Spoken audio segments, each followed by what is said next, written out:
Olá, eu sou a Marina e aqui nesse canal a gente vai falar de energia feminina, de sagrado feminino com consciência de classe. Primeiro eu quero explicar que esse canal ele tá nascendo de um incômodo bem profundo e bem antigo que eu tenho sobre a forma como a questão ou as questões do feminino, numa perspectiva espiritual mesmo, tem sido tratado dentro da comunidade espiritual, né? Porque acho que as pessoas confundem e relacionam muito o sagrado feminino, energia feminina com questões de gênero, com um papel de gênero, e uma coisa não tem nada a ver com a outra, né?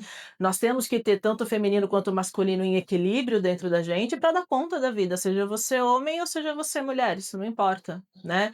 Então, só para conceituar rapidinho, quando a gente está falando de energia, de princípio feminino ou masculino, de arquétipo feminino ou masculino, o que a gente está falando é daquilo que são princípios psicológicos, são princípios, são arquétipos, e quando a gente fala do princípio feminino, a gente está falando daquilo que faz com que as coisas cresçam e se desenvolvam, né? E sobre o processo que isso implica, e sobre a paciência de cuidar, né? E sobre a consciência de que às vezes a semente está germinando embaixo da terra e você precisa continuar cuidando, entendendo aquele processo, e conforme ela cresce você vai podar a sua plantinha para poder é o cuidado, né.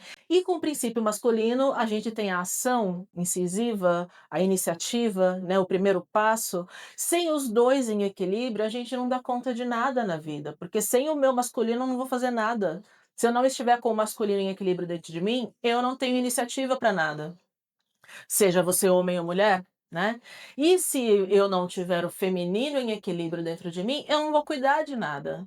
E eu não vou desenvolver nada, e eu não vou crescer. Então, entendem como é importante que homens e mulheres tenham um princípio e o arquétipo e a energia e o sagrado feminino e masculino em equilíbrio dentro de si? É disso que a gente vai estar falando, tá?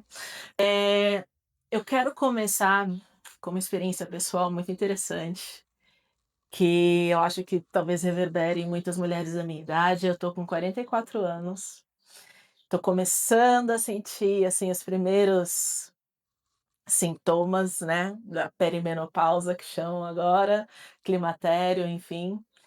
E eu estava conversando com a minha mãe, nós moramos em estados diferentes, né, e aí numa chamada de vídeo conversando com a minha mãe, e comentei com ela: "Aí mãe, já tô começando a sentir, hein, uns calores, umas ondas de calor, assim", falando das minhas primeiras impressões sobre as famosas ondas de calor, né. Porque a primeira coisa que eu percebi é que não é um calor normal, né, não é um calor de que quando você está num ambiente quente, é um calor que vem de dentro, é um negócio que vai crescendo e A hora que eu falei isso pra minha mãe, ela meio que entrou em pânico, assim: "Meu Deus do céu, Marina, agora você tá lascada, que você vai fazer da sua vida? E você já começou a fazer reposição hormonal? Vai ter que fazer reposição hormonal, já marca a consulta", e eu super tranquila, falei: "Ah, mãe, não sei se eu vou fazer reposição não ainda". Eu tô mais inclinada a abraçar o meu processo, o meu momento, o meu período, a minha menopausa, e eu tô achando, tô me amarrando nessa ideia de virar anciã, sabe, de começar uma outra fase da minha vida. Não tô em pânico, não tô preocupada com isso. E aí a gente começou a se lembrar da experiência dela, né, e como que foi com ela, porque foi bem desafiador. Eu lembro na época eu era adolescente, quando chegou esse momento dela, e era nessa na hora que batia essas ondas de calor, eu lembro que ela arrancava toda a roupa, se jogava na cama, e eu e meu irmão pegávamos o que tivesse na frente para ficar abanando, abanando. Era muito dramático, né, e aquelas crises de ira, de raiva, era muita irritação, e obviamente naquela situação toda você sozinha com 2 filhos adolescentes para criar, não vai ser fácil para ninguém, né. E aí ela me perguntou: "E o que que você faz então, quando bate a onda de calor?". Eu sinto. Bateu o calor, eu sinto, deixo ele vir, observo e deixo ele passar. E continuo minha vida. Não tem pânico, não tem medo, não tem irritação. Simplesmente eu paro o que eu estiver fazendo, sinto o calor vindo. Paro o que eu estiver fazendo, me interiorizo e como tudo na vida, como todas as sensações da vida. Ele vem, ele cresce, cresce, cresce, atinge um pico e passa. Tudo na vida é assim, né. E ela ficou surpresa com a minha calma, com a minha serenidade diante de uma coisa tão desafiadora e não tá sendo tão, assim, desafiadora pra mim na realidade, eu vou falar a verdade, se for só talvez piore, não sei ainda, mas se for só isso que tá acontecendo até agora, eu tô achando bem de boa na real. Mas aí a gente parando pra pensar, eu preciso reconhecer a minha condição de privilegiada hoje, de não estar na mesma situação que ela, porque eu tenho essa possibilidade de parar o que eu estiver fazendo na hora que eu estou sentindo esse calor e respeitar o meu corpo e sentir o meu calor, né. A minha onda de calor ela vem, em vez de eu lutar contra ela, eu acolho e eu sinto: "Nossa, que calor é esse? Ai, passou". Segui minha vida. Por que que eu consigo fazer isso? Porque eu sou melhor que a minha mãe? Acho que o fato de eu não estar trabalhando, dando conta da vida da forma como ela estava fazendo, ajuda bastante, né. E aí eu comecei a refletir sobre a minha condição de privilégio mesmo de hoje poder, ai, passar por isso dentro do meu ritmo, respeitando o meu ritmo dentro daquilo que eu escolhi, da forma de vida que eu escolhi viver. Eu imagino mulheres da minha idade que estejam passando por isso, tendo que sorrir para cliente, tendo meta para bater, sabe, tendo que dar conta de 40 alunos dentro de uma sala de aula. Imagina uma professora de 44 anos dando conta, que eu já fui professora, tá, há muitos anos atrás. Uma hora eu vou começar a falar da minha vida também. Dentro de uma sala de aula, 40 criança para você dar conta e de repente aquela crise sobe aquele gente, deve ser enlouquecedor, né. Então a única conclusão que a gente chega nisso é que a menopausa é uma coisa linda, é um momento maravilhoso da vida da mulher, que você está saindo, encerrando o seu ciclo reprodutivo e focando em outras coisas, sabe, são outros assuntos que vão começar na sua vida a partir de agora, mas você precisa ter tempo para ter essa consciência, você não adquire esse tipo de consciência ou esse nível de serenidade trabalhando loucamente, sem ter tempo para si mesma, tendo que manter uma produtividade, né, que o capitalismo ainda te exige, tendo que lidar com todo mundo à sua volta não entendendo do que está passando, mesmo outras mulheres na mesma condição que você, quando é a sua vez, elas não entendem, porque às vezes é a sua chefe que precisa ali do seu relatório, sabe, é o seu gerente que você precisa, sabe, é muito complicado, gente. Então, eu acho que as condições de vida da mulher, vamos falar da mulher brasileira, né, as condições de vida da mulher trabalhadora, elas influenciam diretamente a experiência dessa mulher com seus próprios ciclos e com sua própria feminilidade. Tô oferecendo uma solução? Tá, e aí, eu trabalho 6 por 1, o que que eu vou fazer? Não sei amiga, desculpa, não sei dizer o que você vai fazer. Mas eu acho que você ter a consciência, antes de tudo, de que tá tudo bem com o seu corpo, não tá errado ficar velha, não tá errado sentir as diferenças de uma outra fase que se inicia no seu corpo, já ajuda, né. Já ajuda você ter a consciência de que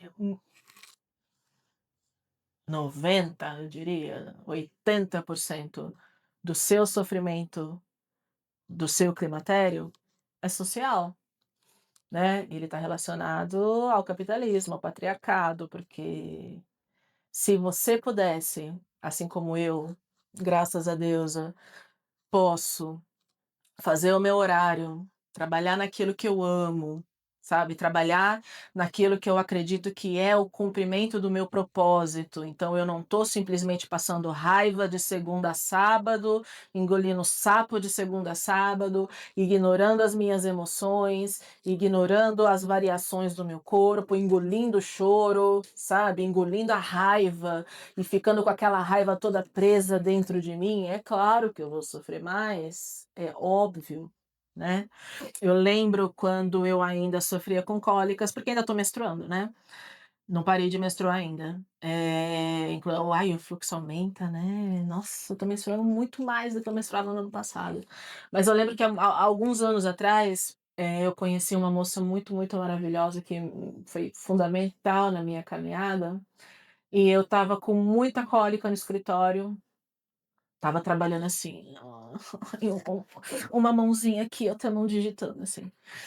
E ela me perguntou: "Como é que você se sentiu durante esse mês? O que que você fez durante as emo com as suas emoções?". Eu falei: "Nossa, como assim? Por quê?". Porque a menstruação é um processo de liberação do seu ciclo anterior, né, seu corpo se preparou para receber um bebê, preparou, preparou, preparou, não veio o bebê, ele limpa todo aquele sangue, todo mundo sabe disso. Só que nessa de preparar para receber o bebê, além do sangue que vai sendo acumulado e guardado dentro do seu útero, as emoções também, de tudo que te aconteceu naquele período, vão ficando guardadas.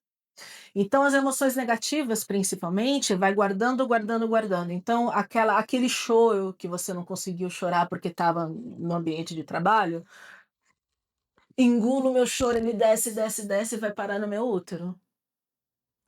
Aquela raiva, aquela vontade de me defender, sabe, aquele assédio que eu sofri, que eu não pude me defender, porque eu dependo disso aqui para sobreviver, eu engoli.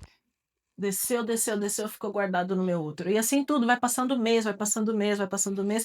Quando chega a hora da menstruação, toda essa energia negativa que está armazenada no seu útero, ele vai fazer o quê? Vai sair junto com o sangue. E óbvio que ali você vai sentir aquelas dores que você se forçou a ignorar durante o mês inteiro, vão sair junto com o seu sangue menstrual. É óbvio que ali você vai sofrer. É claro que vai doer. A partir desse momento eu comecei a prestar mais atenção durante da minha vida, do meu dia a dia mesmo, relacionando isso com o meu ciclo menstrual, e eu parei de engolir emoções, eu parei de engolir choro, sabe, eu passei a me controlar, não me controlar, mas a observar melhor as minhas variações emocionais, eu passei a expressar mais aquilo que eu sinto, a não guardar só para mim, enfim, eu comecei a lidar melhor com as minhas próprias emoções e sabe o que que aconteceu na minha vida? Acabou a cólica menstrual, nunca mais eu tive cólica menstrual. Então sim, é fato de que o nosso ciclo está completamente relacionado com as nossas emoções e com a maneira como nós lidamos com elas. Entendem a importância de não priorizar só o seu trabalho, só a sua produtividade e voltar para si mesma? Isso é muito importante, minha irmã. Não tem como você continuar priorizando o patrão, não tem como você continuar priorizando a meta para bater. Isso é importante, você depende disso para viver, todo mundo entende, todo mundo sabe disso. Mas faça isso com consciência, saia do automático.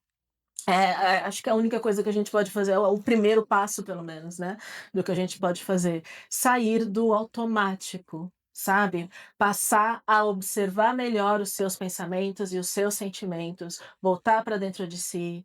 Se você puder ter uma prática meditativa, meu Deus, isso ajuda demais. Mas eu entendo que não é todo mundo que pode, que acha que ainda não tem tempo. Aos pouquinhos a gente vai ver que a gente vai conseguir, a gente vai chegar lá. Estou aqui para ajudar. O que não dá é para continuar passando por cima das suas emoções em detrimento da sua saúde ginecológica. Agora a gente sabe que também da sua saúde ginecológica. Não tem como eu engolir todos os sapos, engolindo, engolindo, engolindo. Eu vou fazendo do meu útero um estoque, um reservatório de sapos engolidos. Vai chegar na hora de menstruar, eu vou no médico porque eu não aguento mais tanta dor, ele vai me passar anticoncepcional, ele vai me passar hormônios, ele vai me passar remédios para dor. Eu vou agir sempre no sintoma. Você nunca vai agir na causa desse problema, porque a causa desse problema é a forma como você está lidando com as suas emoções. E a forma como você está lidando com as suas emoções é absolutamente comandada pelo quê? Pelo mercado de trabalho, pelas as contas que você tem que pagar, né? Pelos filhos que você tem que criar. Não tem como separar essas coisas, minha irmã. Então, assim, primeiro passinho para uma qualidade de vida melhor é entender que as suas emoções regem a sua vida. E isso não é errado. Fizeram você acreditar que isso é errado. Fizeram você acreditar que você não pode sentir, que você tem que guardar os seus sentimentos para a sua casa, que aqui é o seu ambiente de trabalho e você não pode sentir. Aí você chega em casa e não dá tempo de sentir, porque você tem filho, você tem a casa, você tem marido, você tem sei lá o que, tudo que você tem. Nunca sobra tempo para você sentir. Aí na hora de menstruar faz o quê? Dói. Você não quis sentir a dor, você não quis administrar sua dor, então agora toma ela inteira. E assim também vai acontecer no climatério, amiga. Vai ser bem difícil se você que tá aí com os seus 35. Ai, na verdade, a partir do momento que você começou a menstruar, você nasceu menina, começa a lidar com as suas emoções. Você teve uma menina, começa a validar as emoções dela, ensina ela a validar as próprias emoções, ensina ela logo a lidar com as próprias emoções, para que essa menina cresça sem ter que passar por tudo isso que a gente está passando, porque a gente está aprendendo do jeito difícil, né? A geração das nossas mães não aprendeu, sofreram. Daí a reação da minha mãe de: "Meu Deus do céu, ela tá na menopausa, tá lascada". A minha durou 20 anos, minha mãe falou. É demorado, né. Mas a gente precisa ter essa consciência de que o feminino precisa de cuidado.